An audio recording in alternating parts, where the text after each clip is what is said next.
Have you ever met a child who repeats words or phrases? This is called echolalia. It is the act of echoing something another person has said. This can happen right away, which is called immediate echolalia. For instance, if you ask, "Do you want a cookie?" the child might reply, "Do you want a cookie?" instead of saying yes.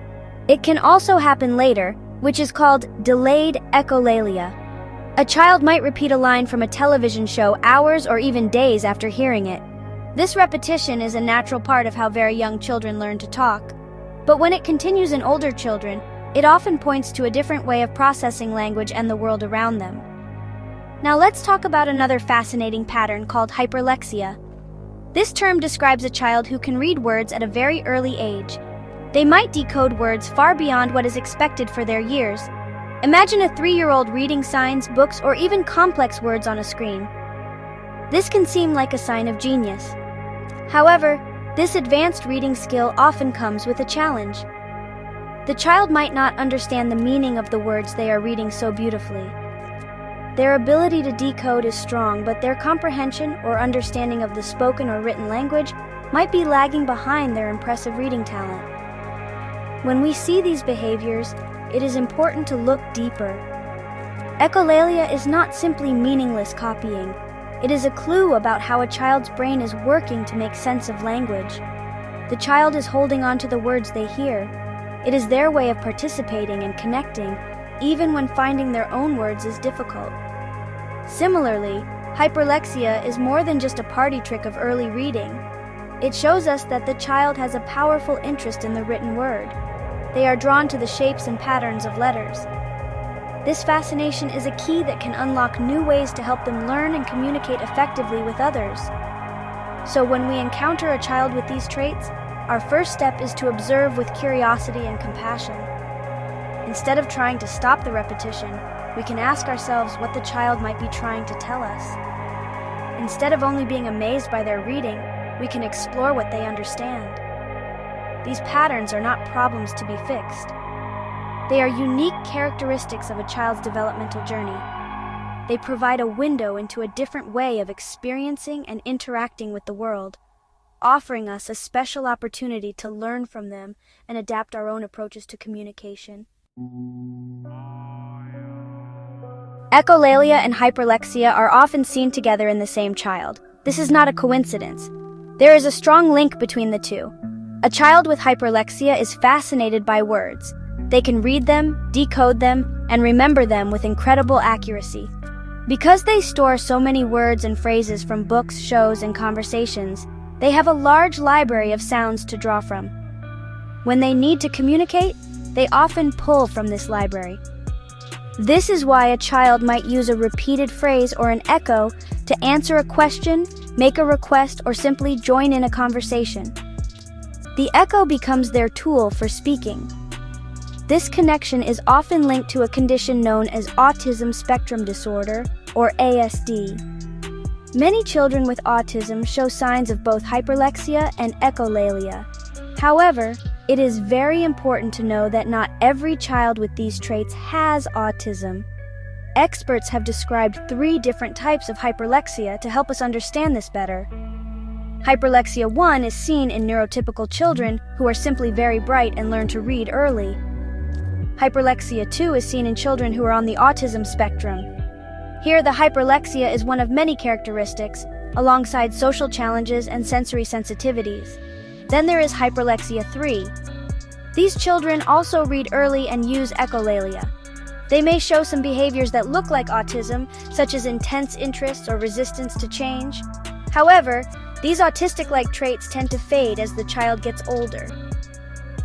Children with hyperlexia 3 are often very affectionate and can make eye contact more easily than those with hyperlexia 2.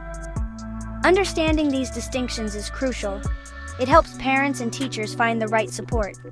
It reminds us that every child is an individual and their path will be their own, even if they share certain labels or characteristics with others. Seeing these patterns together gives us valuable information. The child who reads everything in sight but speaks in echoes is not being difficult. They are using their strengths to navigate a world that can be confusing.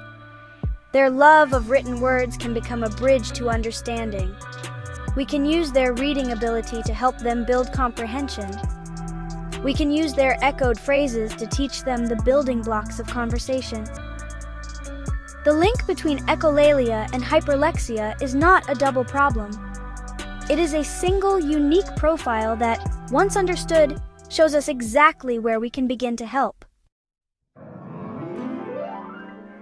When a child repeats a phrase, it is easy to assume they are not listening or are just making noise.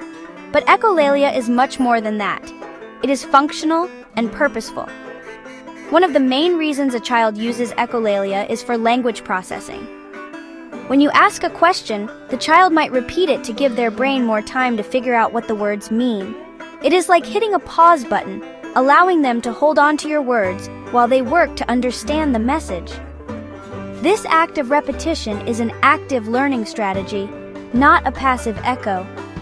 It is a sign that the child is engaged and trying very hard to process the language. Another vital purpose of echolalia is self-regulation. Think about a time you felt stressed or overwhelmed. You might have hummed a tune, tapped your foot, or repeated a calming thought to yourself. For many children, especially those with sensory sensitivities, the world can be a loud and unpredictable place. Repeating a familiar phrase from a favorite movie or a line spoken by a trusted person can be incredibly soothing. The predictable rhythm and sound of the echo can bring comfort and order to a moment of chaos or anxiety. It is a powerful tool for managing emotions and feeling safe in their environment. Most importantly, echolalia is often a genuine attempt to communicate. This is part of what we call Gestalt language processing. Instead of learning language one word at a time, these children learn it in chunks or scripts. They might not be able to put together the single words I, want, and juice to make a request. Instead, they remember that every time they hear the phrase, "Do you want some juice?" At home, they get juice. So to ask for juice, they say, "Do you want some juice?" They are using the whole chunk of language they have stored to convey their need. It is a clever and resourceful way to communicate when creating original sentences is too difficult. We can see this in many real-life examples. A child might say, "Time for bed," when they are tired, echoing what a parent says every night. Or they might repeat a line from a cartoon like, "To infinity and beyond," to express excitement. A child who falls and scrapes their knee might whimper, "Don't cry, it's okay," because that is what a caregiver has told them in the past. These are not random repetitions. They are meaningful messages. Our job is to become detectives, to listen closely and figure out the meaning hidden within the echo. When we do, we can respond to the child's true intention. Supporting a child with echolalia and hyperlexia begins with a fundamental shift in our perspective. We must move from seeing these traits as deficits to seeing them as differences. These children are not broken. They simply have a different operating system for language and social interaction. Our role as parents and teachers is not to fix them, but to understand them and provide the right tools for their journey. This means embracing their strengths, like their amazing ability to decode words, and using those strengths as a foundation for learning. When a child loves letters, use letters to teach them about the world and about feelings. For parents at home, this means becoming a language model and a patient partner. When your child uses an echo, try to guess the meaning behind it and respond to that meaning. If they say, "Do you want a snack?" To ask for one, you can say, "Oh, you want a snack? Let's get a crunchy apple." This models the correct sentence structure while also validating their communication attempt. You can also use their love of reading to build comprehension. Read books together and talk about the pictures and what the characters might be feeling. Write down key phrases and connect them to real-life situations to build a bridge from written words to spoken understanding. In the classroom, teachers can create an environment that honors these learning styles. Instead of discouraging echolalia, a teacher can gently reshape it. If a child repeats a question, the teacher can provide a simple, scripted answer for them to use next time, like, "Yes, please," or "I need help." Visual supports are incredibly powerful for children with hyperlexia. Using written schedules, labels, and social stories can help make the day predictable and less stressful. The written word is a source of comfort and clarity for them.